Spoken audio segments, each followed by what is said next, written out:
Welcome to gems cooking channel. இன்றைக்கி சிறுதானிய பணியாரம் எப்படி பண்ணுறதுன்னு பார்க்க போகிறோம். அதுக்கு ஃபஸ்ட்டு 100 கிராம் வரகு, 100 கிராம் சாமை, 100 கிராம் திணை எல்லாத்தையும் 7 முறை நல்லா வாஷ் பண்ணிவிட்டு தண்ணி ஊற்றி ஊற வச்சுக்கலாம்.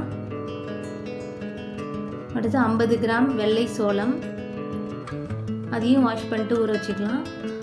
100 கிராம் மாப்பிள்ளை சம்பா,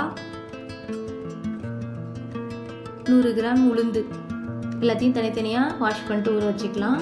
1 டேபிள் ஸ்பூன் வெந்தயம். இது எல்லாமே ஒரு 7 மணி நேரம் ஊறணும். ஊறினதுக்கப்புறம் வெந்தயத்தை ஃபஸ்ட்டு போட்டு அது கூட உளுந்த பருப்பையும் போட்டு தனியாக அரைச்சி எடுத்துக்கலாம். அடுத்து வரகு, சாமை, திணை, மாப்பிள்ளை சம்பா அரிசி எல்லாத்தையும் ஒன்றா போட்டு அரைச்சி எடுத்துக்கலாம். ஒரு மிக்சர் ஜாரில் சோளத்தை மட்டும் தனியாக அரைச்சி எடுத்து தேவையான அளவு உப்பு போட்டு கரைச்சி வச்சுக்கலாம்.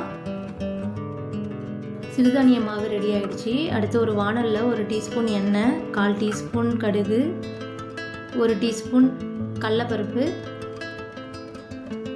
ஒரு பெரிய வெங்காயம்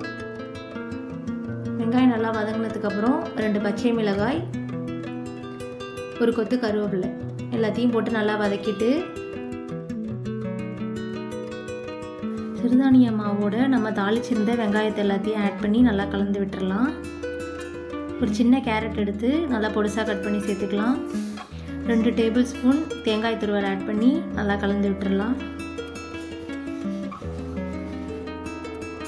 குழிப்பணியார சட்டியில் நல்லா எண்ணெயை ஊற்றிட்டு நம்ம செஞ்சு வச்சுருந்த மாவு எல்லாத்தையும் ஒரு ஸ்பூனை ஆட் பண்ணிக்கலாம்.